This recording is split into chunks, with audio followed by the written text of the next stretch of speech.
One night in mid-1947, something mysterious came down from the sky. The events of this night have been shrouded in controversy for the last 70 years.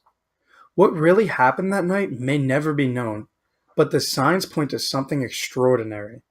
Days after the incident, rumors began to circulate about the nature of the crash, and many cover-ups soon followed. The initial reports contained something startling, though the story would be changed in the coming days. The official explanation said that the crash was merely a weather balloon. However, the eyewitnesses suggested that it was of extraterrestrial origin.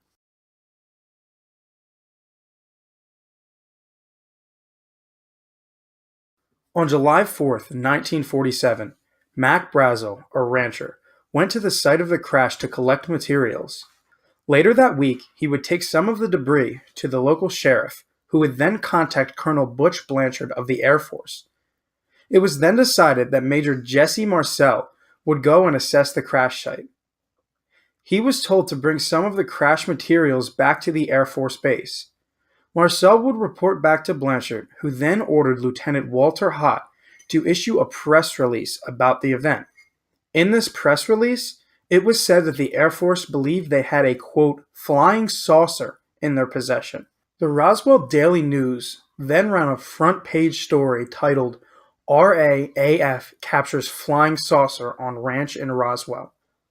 Now one can imagine the kind of mess this would create. Never before had the US military or government admitted to being in possession of something of extraterrestrial origin. This is what caused the Air Force to change their story later that day. General Roger Ramey demanded that the crash materials be brought to him personally for inspection. He also brought in a weather specialist who decided that the crash was nothing more than a weather balloon. A photo was then taken for the new release. This photo was of Marcel, with the wreckage that he had initially reported to be a flying saucer. The next day, a new story was printed stating that Mac Brazel was sorry for getting caught up in everything, and that the materials were merely that of a weather balloon. This essentially killed the story for many years, as people generally believed it was a hoax.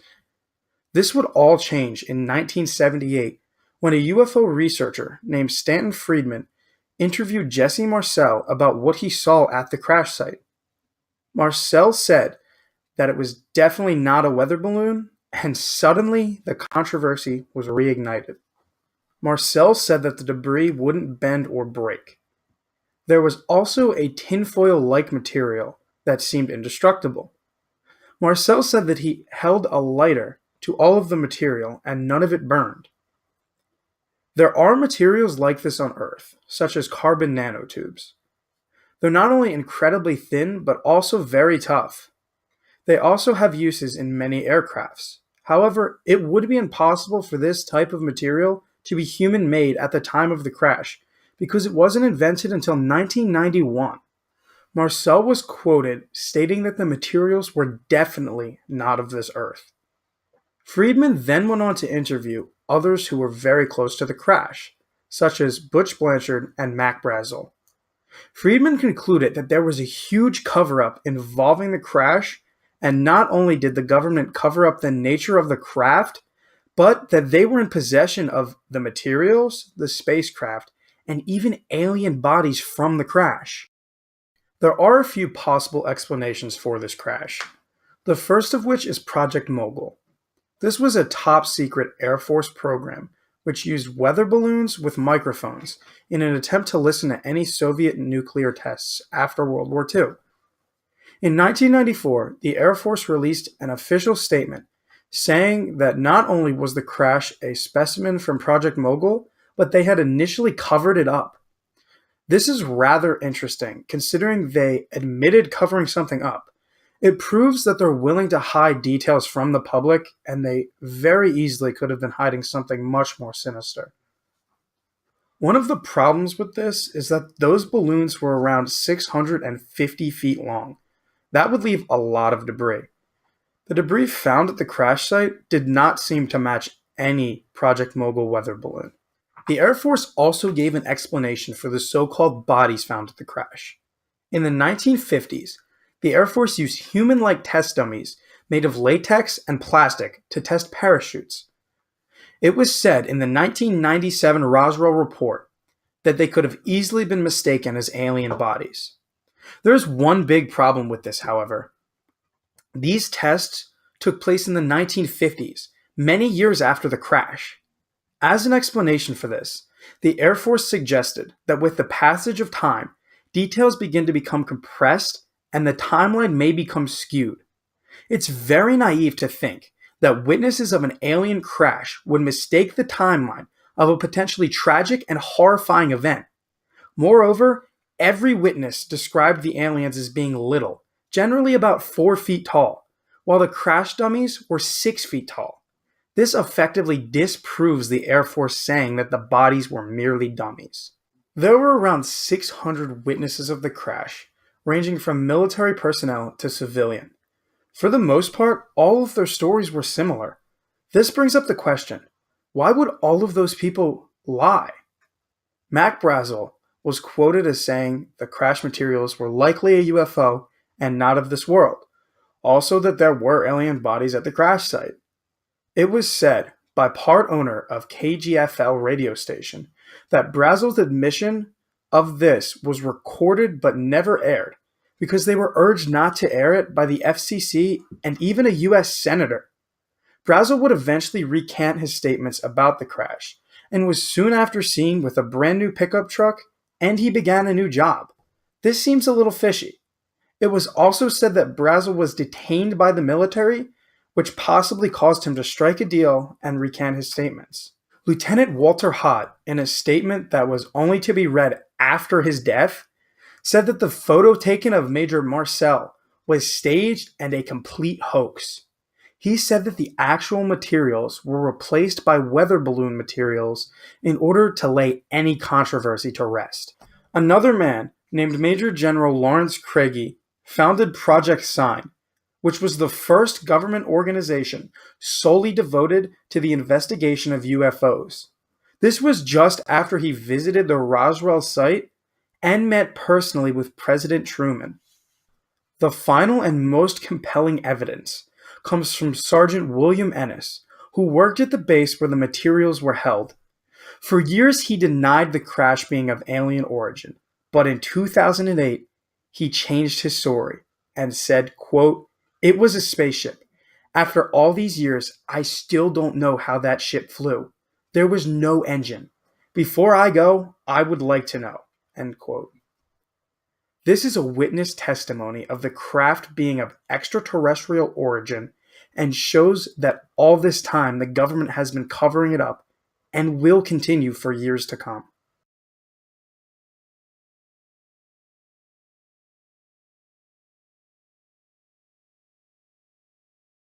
This particular interview we're about to do, this is a man who's in the U.S. military, who's had experiences, he says, relating to knowledge of ET, the ET presence here on Earth. We know he is who he says he was. His story is of great potential value. Older and older, I'm 77 right now. You can't live forever, you know. So if this procedure I'm going to have to clean the blood doesn't work, then I've got probably a few more months to make it before my kidneys shut down. So I really didn't have much knowledge of anything, but my boss filled me in on Project Blue Book and what they had found so far as grays and aliens and the Roswell incident. How did you feel when this first got dumped on you? When you first learned about this? I was just kind of overwhelmed with all of this, you know. And I said to him, I don't know if I'm going to be able to be a judge of this type of thing. What's real, what's not, when I don't have much knowledge of it, you know. What happened after this? At that time, the Project Blue Book thing kind of went pot, you know. If you remember, back in those days, they kind of declared it as a nothing, you know. Mm-hmm. Right. And They were telling the world all UFOs are misidentifications, hoaxes, balloons. psychological issues, whatever. Yes. Yeah. So my boss came to me and he says, we've both got a new assignment. And he says, oh, I said, where are we going? Oh, he says, we're going to the Capitol. We're going to be part of the Eisenhower push. He's trying to find out something all about these aliens that MJ-12 was supposed to find out, but never sent back reports to him. The MJ-12, the UFO control group, were they calling it MJ-12 at that time? Yes. They called us in, went into the Oval Office, go over, take the base over. I don't care what kind of classified material you got. We're going to rip this thing apart. Eisenhower was going to invade Yes, Area 51. Yeah, with the First Army. So you go out with your superior. Yes. You fly out. You land. What happens? Can you describe this whole process? What you saw? They took us the 13 or 15 miles south to S4 and like different garage door openings. Okay. And in these garage door openings, they had like different saucer crafts. The very first one had the Roswell craft in. It was kind of crashed up, but apparently every alien that was in it died except for a couple. So you see the Roswell craft, and what are some of the others that you see? Well, the Roswell craft was really strange because it looked like real heavy aluminum foil. We could rock next to it, and you could rock it.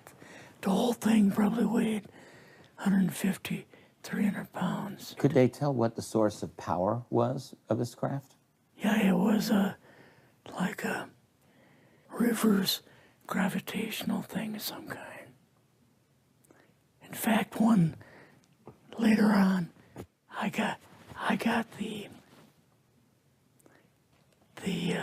mathematical code for reversing gravity in a 3x5 card.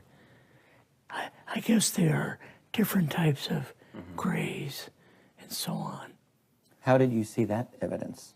Well, at the later on at S4, we viewed the autopsy film, and then the colonel said, "What we've got in here is we're interviewing a gray alien." All right, right there. How did you feel at that moment? Well, I thought, boy, we had no idea we were going to see the real thing. All we saw was film. You had to have a little bit of heart racing at that Yes. moment. My boss was able to go in and had a partial interview with him. So what did this gray alien look like? Could you describe him a little bit? This one looked a little bit oriental. So I'm just wondering if it looked almost human, what about this didn't look human?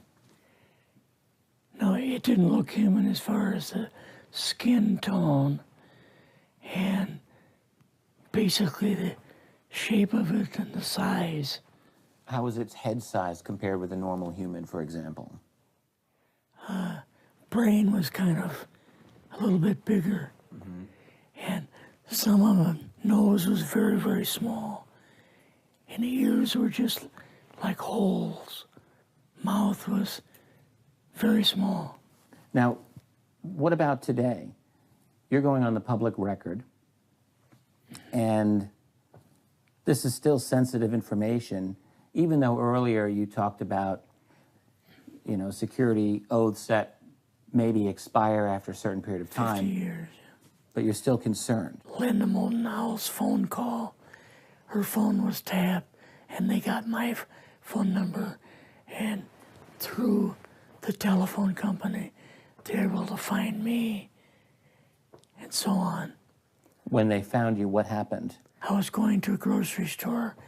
Two guys in a black suits come out of a black Lincoln town car and came over to see me. And they told me that I better not publish anything or talk to Linda about any more things. So at that time, I did, I stopped. It was impossible to establish the film's credibility.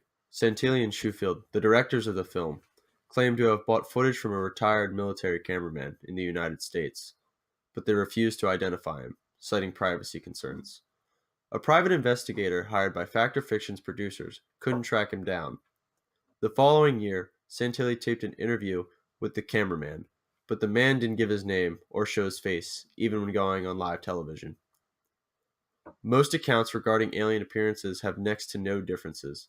The CIA agent, autopsy video, and over 600 military civilian eyewitnesses to Roswell have given testimony to 4-foot gray aliens with oriental eyes, no ears, small nose, small lips, and a large skull in the shape of an ellipse. Though the video has essentially been proven false, there are also rumors going around that it was only a reproduction of the actual alien autopsy that occurred somewhere within the top-secret Area 51. The idea that we are not alone in our infinite universe is not new. For years, people have speculated if there are aliens and what they may look like. Back in 1961, astronomer Frank Drake devised an equation by which he could estimate the likelihood of the existence of alien life. Taking into account the number of factors, including the average number of planets able to support life, and the fraction that could go on to support intelligent life. This was then implemented in 2001. The result: statistically, hundreds of thousands of such planets should technically exist. Aliens also appear in pop culture, and everyone has their own idea of what shape and color they are. One of our most current and well-known things that is associated with the aliens is Area 51. Area 51 is one of the most well-known alien conspiracy theories, where many people believe that alien bodies and UFOs are kept. Area 51 is a secret, not so secret, military base that is documented to house secret spy planes. Area 51's existence was denied for years, but in 2013, some declassified documents were released and list Area 51 as a location for secret spy planes in the 40s and 50s. The documents even listed the exact location. There is also evidence of aliens that date back far before the UFO crash in Roswell, New Mexico. The Nazca people made 70 massive drawings of animals and plants, plus 300 more geographic symbols in the earth. They can only be seen from the sky, and from the ground, they just look like trenches. So how did the Nazca people, who lived from 1 AD to 700 AD, see what they were doing? The actual function of these lines was to be believed to be for irrigation. Many believe that these were the product of aliens who the Nazca worshipped as gods. Possible evidence goes back even further to the Book of Ezekiel. In the Book of Ezekiel, he describes a chariot descending from the sky that was powered by fire and had a brilliant light and made noises like thunder. He even describes multiple beings that took him into the chariot and flew him to the top of a mountain. He describes this whole experience in detail like a man of that era would. Later this was described by others as a visit from God, but Ezekiel never specifically mentions this in the passage. The only mention of God was when they took him in the ship and he said they felt the hand of God, which is explained by the G-force of flying up to the mountain, something he would never have experienced before. Possible alien evidence also dates back to ancient Peru, in which the indigenous people would stretch out the skulls of babies to look like their gods. At first, archaeologists thought that they found alien skulls, but it was later disproved. What is possible, however, is the skulls were modeled after gray aliens, which the people may have mistaken for gods at the time. There is also ancient art that seems to hint at the existence of aliens. For example, the Madonna with Saint Giovannino, which depicts the Blessed Mother with a man and a dog in the background, who appear to be looking up at a strange object. This is speculated to be a UFO in the sky that seems to have rays coming from it. The Men in Black are a big mystery that surround alien conspiracies. The Men in Black, or MIB, are said to be a secret organization that are supposed to cover up alien evidence in order to hide it from the public. They are described as traveling in at least pairs of two, having Asian features, and being dressed in black suits. The fact that the MIB are often described as having Asian features is interesting, since there is a long-standing myth in China, Tibet, and India that a superior race of humans live beneath the surface of the earth who occasionally send agents, dressed in black, to the surface to surveil and manipulate human affairs. A typical MIB encounter goes something like this. Soon after witnessing anything alien-related, the person is visited by strange men dressed in black suits. These men often flash badges, give names, and claim to be from one government agency or another. Some concerned citizens who look into their visitors are met with the realization that names are usually fake, and sometimes even the government agency they claim to be from has no record of existence. The agents usually know exactly what the witness has seen, and has intimate personal knowledge of the witness as well. They collect any physical evidence of the encounter that the witness may have, such as photographs or residue from a landing site, and then threaten the person before leaving.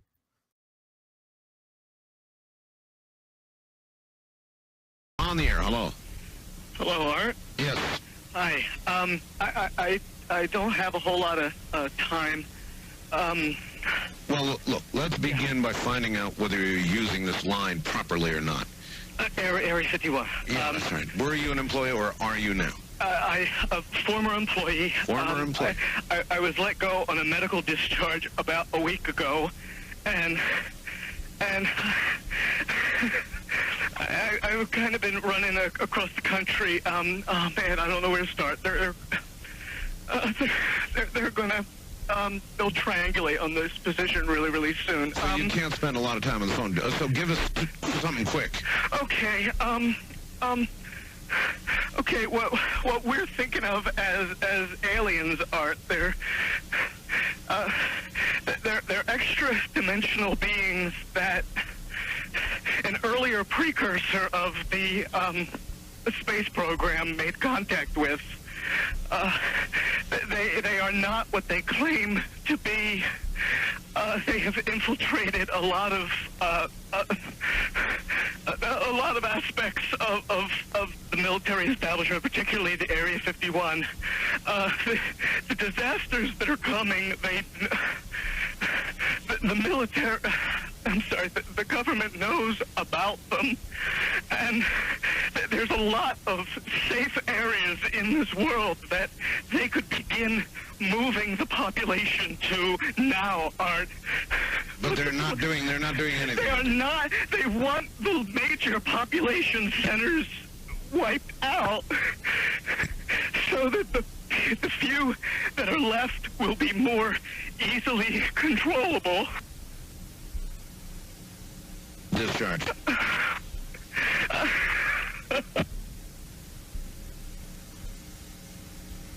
People that claim to have seen aliens or UFOs are often discredited because they sound insane.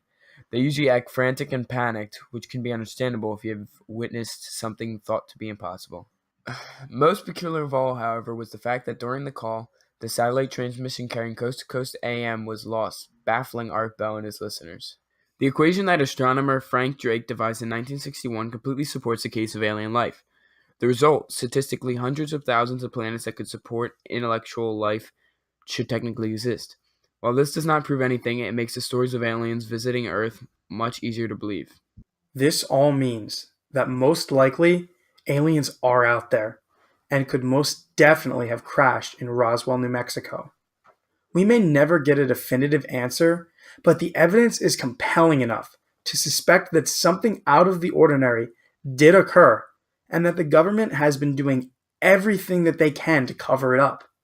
No matter what you believe happened, it's hard to deny that aliens did possibly crash on our planet, only to have it completely covered up by the Air Force and on a greater scale, the entire US government.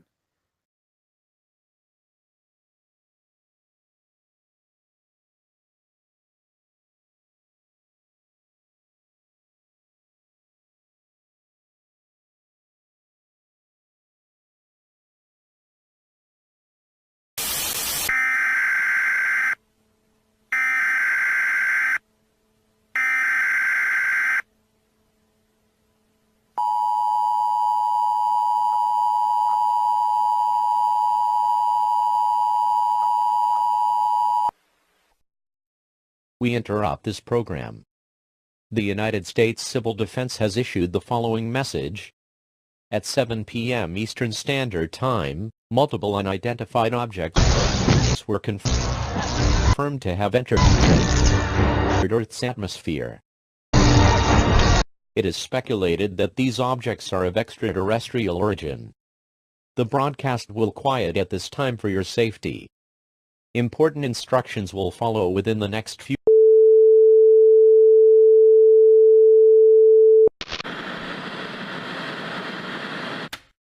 Game over, man. It's game over.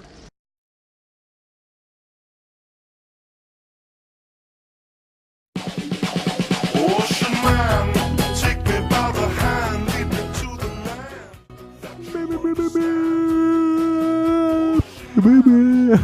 I was so bored. Good. Come on. Okay, are we good? Guys, stop. Stop. I want to get this done. Pronounced Deborah, by the way. Stop. Okay, this is the third time we've gotten to this point. I want Brad Pitt, not Rosario. Will we get past? No, I want Morgan Freeman. Will we get? I am Morgan. Oh, the BBC guy. Yeah. No, not the BBC. You gotta do British accent. No. Let's hear it. Read someone British. Hello. The Air Force mate. also gave an explanation for the so-called bodies at the crash. Oh my Those god. black Is that not? Please. That's pretty good, isn't it? Please, like, just for 1 second. No. switch to British and go back. That can be like a blooper. Another man named Major General Lawrence Craigie founded. Oh my God! Please. Nowhere to hold.